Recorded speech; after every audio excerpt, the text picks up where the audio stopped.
Good morning. Joining me now is Nicky from Mossman Botanic Gardens. Morning, Nick. Morning, how are you? Very well. Thanks for joining us here in Newsport. You're very welcome. So we're standing here on the future site of the Botanical Gardens in Mossman. I've got you here with me this morning so you can tell our readers a bit more about this amazing project. Let's actually start the discussion by what is the Botanical Mossman Gardens and what will it consist of, and kind of what are the future stages of the project? If you could just talk us through that. Sure. So the gardens will be formed in three pieces. There's a stage one to the gardens, which we will be commencing in the next few weeks. Stage two, which is over there. And then stage three, which will be the display gardens and amphitheatre, and that's the expensive end of the gardens at the moment. Historically, botanic gardens are always done in stages. They, for practical reasons mainly, which is that you want to open sections of the garden so that the public can come and enjoy each section. And most botanic gardens have a lot of civil works that go underneath. So that's the water pipes, that's electricity, that's everything civil, and it's very messy. So yes, staged. The other reasons that gardens are generally staged is they're extremely expensive to put together, and you get them done one bit at a time so you can start recouping some of your costs and people can gain confidence in the project. They're very slow, botanic gardens, to pull together, and I know the community's been watching this blank space going, where's our gardens? Well, it's on its way. So just on that, so yeah, take us through what's going to happen over the next few months, the most current stage that we can start to see works on. What's going to happen over the next few months? Just take us through that. Well, we've got two things which are really hands-on and community oriented. First up, on this part of the site, we're going to be planting out with Rainforest Rescue a regen all the way around the riparian edge of the gardens here. Riparian being the original rainforest, and we're building out with the regen section of the rainforest to show people what regenerating a rainforest looks like. And it's not just done randomly, it's actually a quite heavily researched thing. So people will be able to start seeing this very organised plant out with Rainforest Rescue. That will be called the biggest little mini rainforest.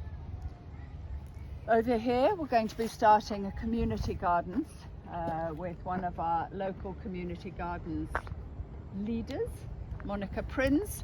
And Monica is starting the Circle of Plenty, which will be over here, and it's looking at growing food and fruit in the tropics, which is something that should be very close to everybody's heart.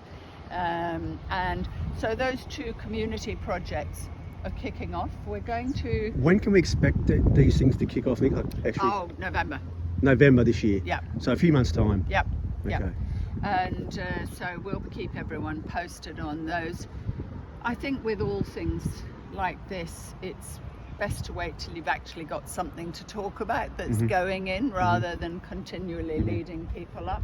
We've got our beautiful garden of woven memories. This big pile of mulch over here is actually going to be converted into a beautiful humus topsoil.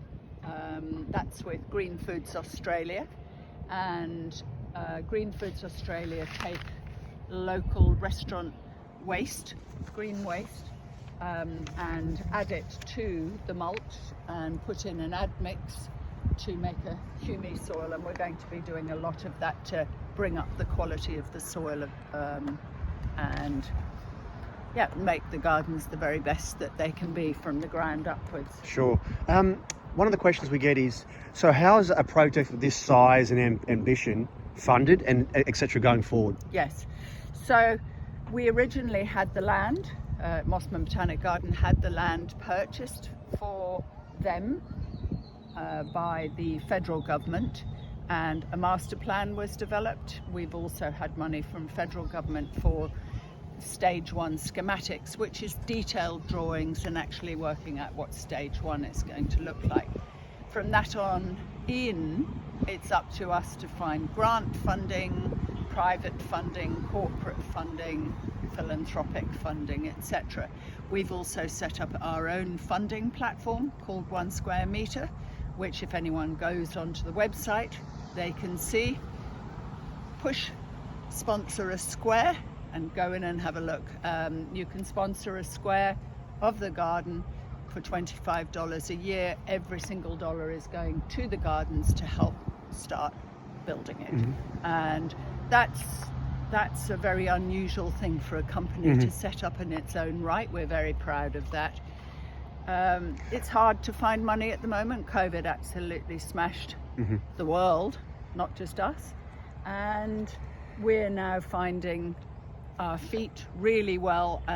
There's a huge groundswell throughout Australia that's looking at this greening of the economy, so regenerative planting, looking at biosecurity, working with our First Nations people who are the traditional owners of all of this land to make sure that they're supported in their work to look after the wet tropics. It's a huge task.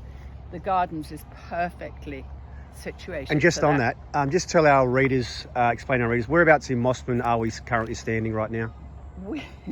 We are bang in the centre of Mossman, pretty much, where the markets are on Saturdays, under the beautiful rain trees. You need to just look across the road, and from there upwards, almost to Foxton Bridge, is the garden site. It's a very idyllic site. Both the wet tropics, which are World Heritage, and the reef, which are World Heritage sites, they meet pretty much at Mossman. They meet along the coast, but for the purposes of storytelling, they meet at Mossman. It's a brilliant location for Double Binner, who are the Gugu Yulanji traditional owners and the managers of the handover of the custodial lands. They're based in Mossman, so a lot of the training that needs to happen with their rangers, their junior rangers, and just general biosecurity training can actually take place on the site.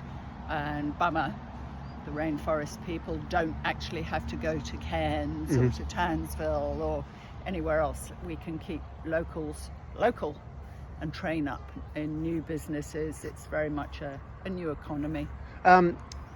What's been the initial or early feedback towards yourself in regards to the general Douglas Shire excitement regarding this project? What are people saying to you around the community about how they feel about this project kind of starting to come to fruition?